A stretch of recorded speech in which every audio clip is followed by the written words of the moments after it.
ग्रहलोक YouTube channel में आपका स्वागत है, अभिनंदन है। मित्रों, हम आज वृषभ राशि के ऊपर वार्तालाप करने जा रहे हैं। जिस किसी जातक की वृषभ राशि है, वृषभ लग्न है, तो उसके लिए जून का महीना कैसा जाएगा, क्या उपलब्धि रहेगी, किन बातों का ध्यान रखना है और किन किन चीज़ों से लाभ रहेगा, क्या अवॉइड करना है, ये सब चीज़ें हम यहाँ विचार करेंगे। तो जिस किसी की वृषभ राशि है उसके लिए क्या टिप है, किन बात का ध्यान रखना है। अगर आप राजनेता हैं, तो अगर आपने सेवा कार्य किया है ना, लोगों के दुख दर्द दूर किए हैं, गए हैं, मदद की है, फिजिकली है ना, फाइनेंस से, मेंटली आश्वासन दिया है, तो उसको पूरा कीजिए। अगर आपने इस कार्य को किया है तो निश्चित तौर पर आपका बहुत अच्छे होने वाला है। जब कभी भी ये देखा गया है कि दशमस्थ अगर राहु हो, वह व्यक्ति राजनीति में बुलंदी पे जा सकता है ना, लेकिन उसको अगर वह व्यक्ति वादा करके भूल जाए तो धराशायी भी हो जाएगा। तो आपको वादे के ऊपर अमल करना है और लोगों के जो है ऊपर खड़ा उतरने की कोशिश करें। आप जो कहा है उसको करके बताएं, निश्चित तौर पर आपका अच्छा रहेगा। आइए मित्रों, आइए वार्तालाप करते हैं। अगर हम देखें वृषभ राशि जिसकी भी है, तो चतुर्थ अष्टम द्वादश जो ग्रह होते हैं वो पीड़ा देते हैं। चतुर्थ राहु आपके चतुर्थ केतु रहेगा, तो आपके कामकाजों में परिवार और कार्यकाज इन दोनों का जो तालमेल है, इसमें आपको बिठाने के लिए विशेष एफर्ट्स की जरूरत रहेगी। अगर ये आपने बिठा लिया है तो आप सफलता आपके कदम चूमेगी, दोनों जगह आपकी वाहवाही होगी और आपका मान सम्मान बढ़ेगा। साथ में आपको विल पावर रखना है। अगर विल पावर रखते हुए, आत्मविश्वास रखते हुए अगर आपने कुछ कहा है, किया है, तो आपका बहुत ही अच्छा रहेगा। अगर आप विल पावर लूज रखते हुए और अपनी कला में अपने एफर्ट्स नहीं रखे हैं, बेमन से कार्य किया है, तो उसमें सफलता नहीं रहेगी।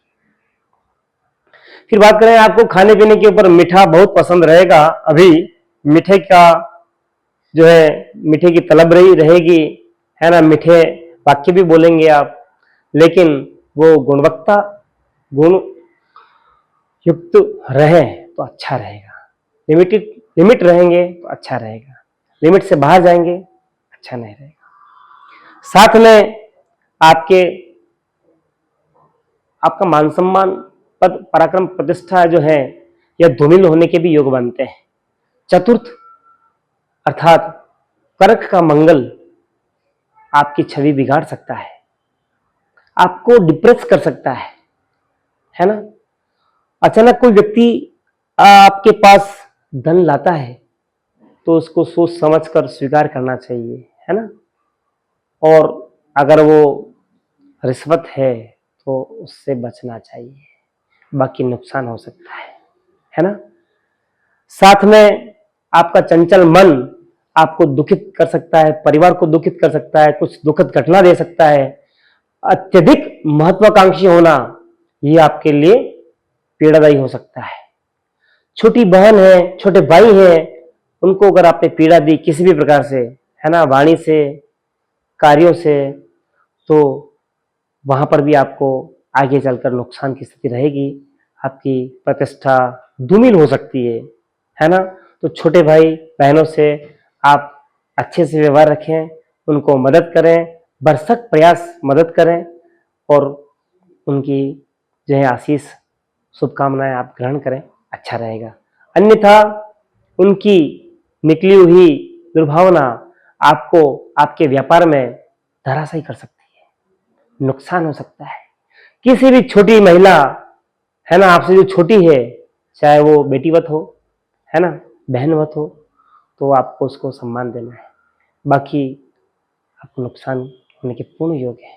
साथ में अगर आप ध्यान नहीं रखेंगे, गिर सकते हैं, हाथ फ्रैक्चर हो सकता है, हड्डी में घाव या मांस निकल सकता है, मांस फट सकता है, यह भी रह सकता है। ध्यान रखें।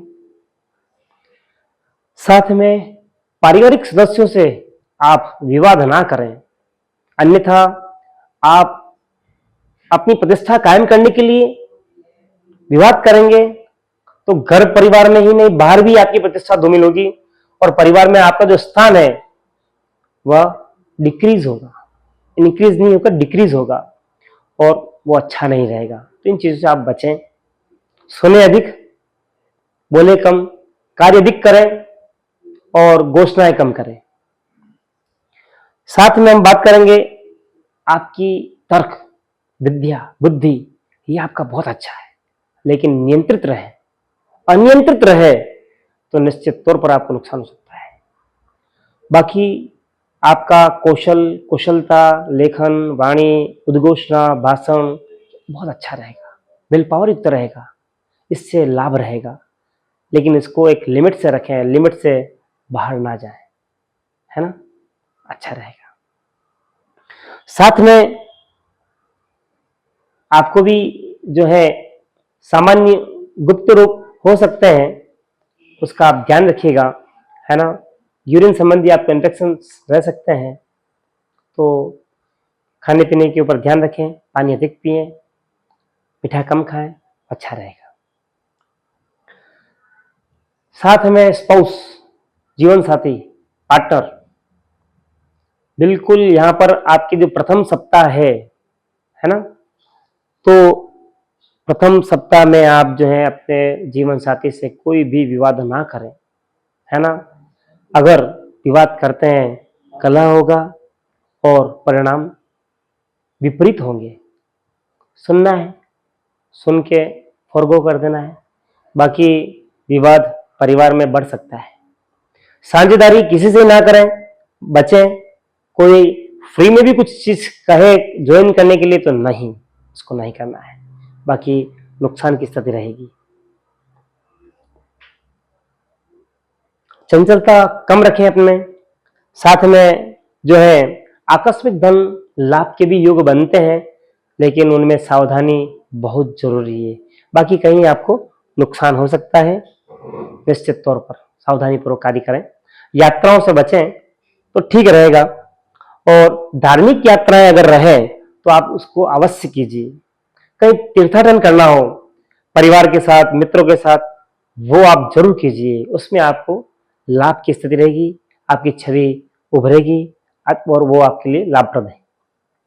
फिर देखा जाए कि भाग्य की स्थिति है वह मजबूत बन रही है।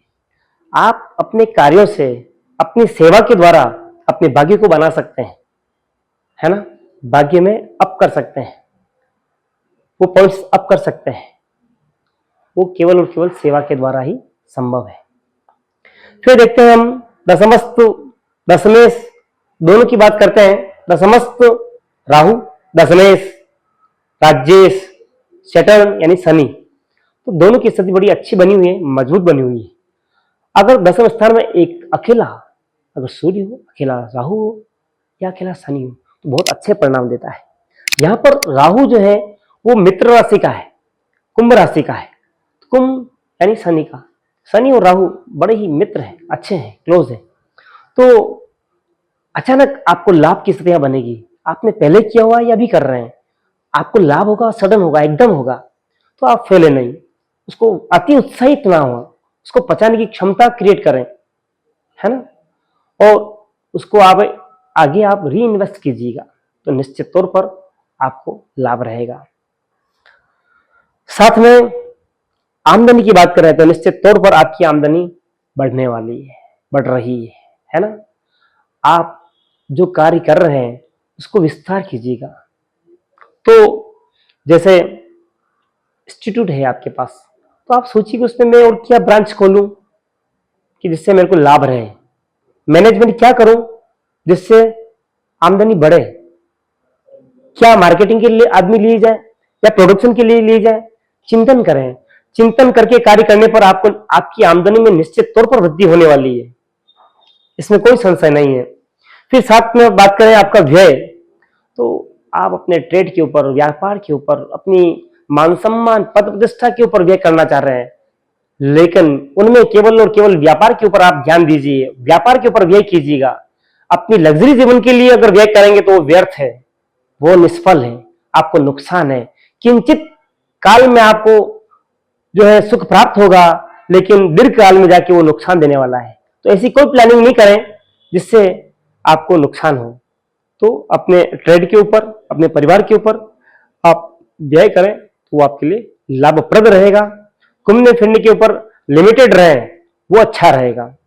साथ में जो है मैं कहना चाहूंगा कि आपके कौन कौन से दिन हैं जो आपको ध्यान रखना है, अवॉइड करना है। तो सबसे पहले 2 और 3 मार्च की बात, 2 और 3 जून की बात की जाए तो पारिवारिक सदस्यों में तालमेल बिठाने का प्रयास करेंगे। उनके जो कुछ भी विवाद हैं या डिस्प्यूट हैं या जो है आपस में मंत्रणा नहीं बैठ रही है, तो उनमें बिठाने का प्रयास करें, विचारधारा एक करने की कोशिश करें, है ना। नहीं बैठती है तो उसको 1 दिन 2 दिन के लिए टाल दीजिए, ऑटोमेटिकली सेट हो जाएंगे। लेकिन कुछ भी ऐसी बात ना करें जैसे परिवार आपके प्रति या आप परिवार के प्रति जो है विमुख हो। अब बात करते हैं 12 और 13 जून की। तो वहां पर आपको जो है अपने स्वास्थ्य के ऊपर ध्यान देना है, अनावश्यक जो है किसी को पैसा नहीं देना है ना। साथ में धार्मिक यात्राएं कर सकते हैं। दूसरी जो यात्राएं है घूमने फिरने संबंधित, वो उसको आप अवॉइड कीजिएगा तो अच्छा रहेगा। फिर बात करते हैं 21 और 22 जून की। तो वहां पर भी आपको अपनी लग्जरी जीवन के ऊपर अंकुश लगाना है। मित्रों के साथ घूमना फिरना, है ना, दूर यात्राएं जाना, है ना, इन चीजों के ऊपर अंकुश लगाना लाभप्रद रहेगा, है ना। तो मित्रों, इस संक्षिप्त में मैंने और विस्तार से जैसा भी मैंने आपको बताया है, अगर आप इन बातों को ध्यान देते हैं तो निश्चित तौर पर वृषभ राशि के जो जातक हैं उनको लाभ रहेगा और अपने जीवन में एक मार्गदर्शन मिलेगा, जिसके द्वारा वो जो ऑब्स्टिकल्स, बैरियर्स हैं, उनके ऊपर वो एक लगाम रख पाएंगे और उन चीजों का जो उपभोग है वो विधिवत रूप से उसका उपभोग कर पाएंगे। अन्यथा उसमें कुछ नुकसान रह सकता है। साधुवाद, आपका धन्यवाद।